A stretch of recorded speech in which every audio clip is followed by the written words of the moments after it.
Other enemies of this level include the fireflies, which are actually very, very hard enemies, because once they start glowing, they're invincible, which makes me wonder why they don't stop glowing. Why they do stop glowing, in fact, because if they were glowing all of the time, Sonic would be fricked. There are so many of them, they're everywhere, and they can't be touched unless he's supersonic or invincible.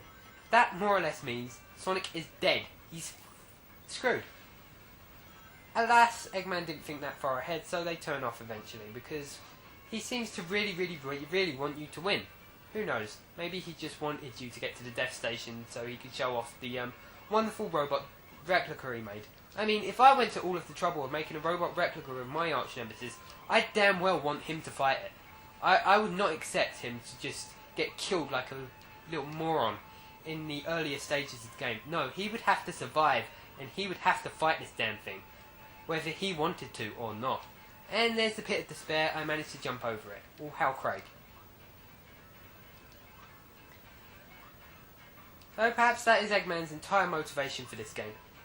Manage to make Sonic get to the death station and then die at the hands of either the robot replica or the big giant robot replica of yourself, which is possibly the biggest bitch in all of gaming history, because unless you're playing the Sonic Jam version of the game, there isn't really any rings. Of course, I say this as gaming history, I mean Sonic history, because, well, gaming history has had a lot worse bitches. I mean, anybody playing Mega Man, for instance, would know what a bitch is. And trust me, Sonic doesn't even come close. It doesn't even compare, people.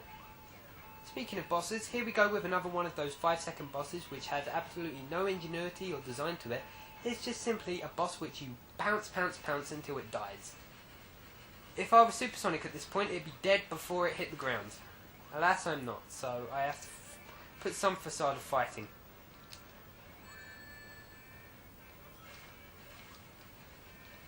These bosses would be a lot harder if you had the implication that being hit once would kill you, or that there wasn't a way of regenerating your rings. But as it stands, you can just grab your rings again afterwards, and you really are indestructible. That said, these are kids games, and they really do define the term kids games. Sorry to all of you nostalgic Sonic buffs, but remember, most of you did complete this game when you were 8/6 years old, so stop complaining. Honestly, if you could get through Mega Man 1 when you were 6 years old, then what the hell were you doing sitting and listening to a damn Englishman ranting about Sonic when you could be winning gaming tournaments across the world?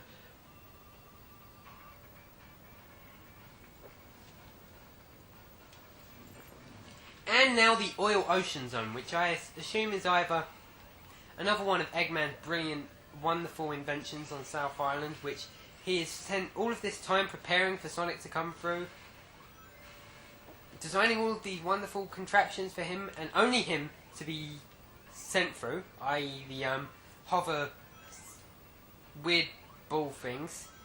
But there is a city built out of this, which seems to have some refinery plants and everything, and I'm pretty sure that harvesting oil is a good thing. And if there's an entire ocean of oil, then all the merrier. This isn't exactly a bad thing.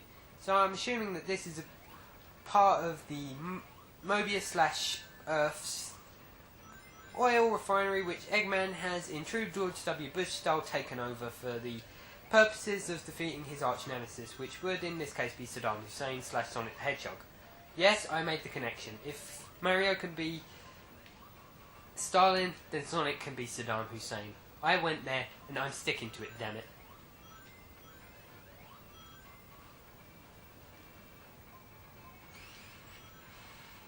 So, we're going through the level which is, in my opinion, the most boring level of all Sonic levels, because, first of all, the music does nothing for me at all, and second of all, the level design is lacking. It's just all over the place, so... Also, the enemy designs are just seahorses which can fly. And I don't mean fly as in they're propelled by rockets as most of the other flying enemies are. I mean, they just fly. They're seahorses, and they can float. Don't question it. Also, my game just glitched then because I bounced really high in the air and hit the top of one of those oil dumps, and it said, nope, you can't come here, and sent me back off into the distance. So I'm being shot through these wonderful disco spheres, which are designed specifically for Sonic to travel through, and must have been designed by Eggman because they resemble so much his wonderful Shagadelic disco sphere from the first game, which I guess nobody's ever going to forget because they keep using the damn thing.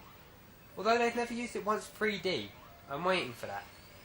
It's got to happen eventually, I guess. So we're going to be shot through all of these wonderful Shagadelic disco balls once again until we come to the other end, which will lead us inevitably to the end of the stage, if we can get past this wonderful spinning turbine, which, if were placed in the right position, would actually be able to hinder Sonic, seeing as it managed to stop him. I wonder how much a wind machine has to blow in order to stop a hedgehog which can go Mach 1. I mean, if I were able to exceed 500 miles per hour, a stupid fan would not be able to slow me down at all. I'm sorry. It just would not happen. I mean, maybe he's pushing himself down so that Tails can keep up, but as far as I see, I don't think there's any support within any of the Sonic games that make him sound like a very, very fast hedgehog. He just can run a little bit fast, and he has this wonderful ability to make his legs go in a total 360, which I admit is a wonderful ability.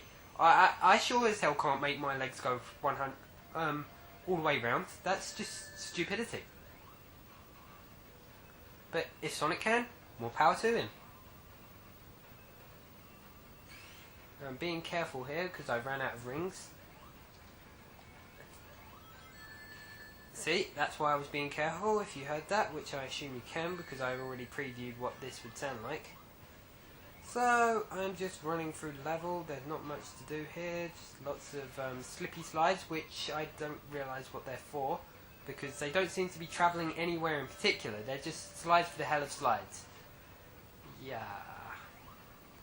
Nothing in this level, or this game really makes sense, I guess. I mean, these balls which are floating in the middle of the air, they're not being suspended by anything besides Eggman's own sense of self-satisfaction.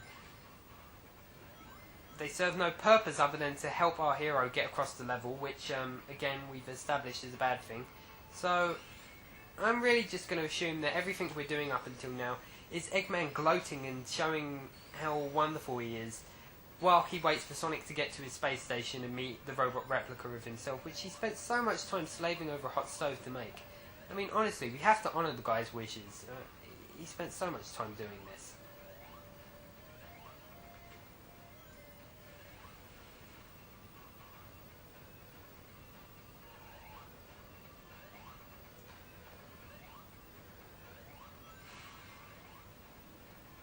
So, not much going on right now, just going past all of those wonderful little, I'm not sure what they are. They're little hob things which splash up into the air with a little whoop sound.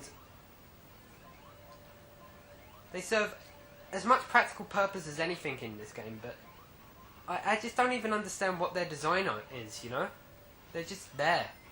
I'm pretty sure that nobody's put any thought into this, and maybe I'm crazy, but hey, I'm the cool kind of crazy, okay?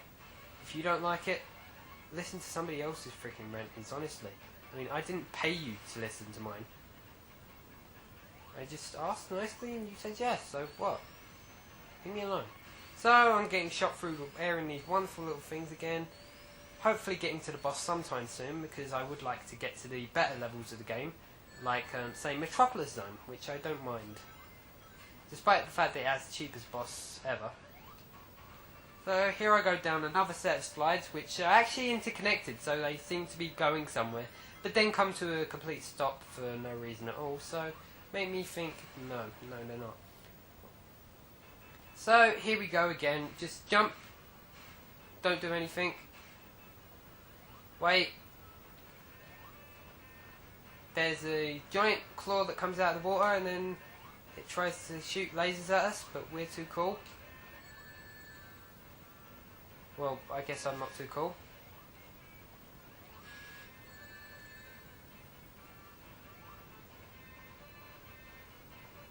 And we wait for Eggman to rear his ugly head again. And he's dead. Really. This is a boss.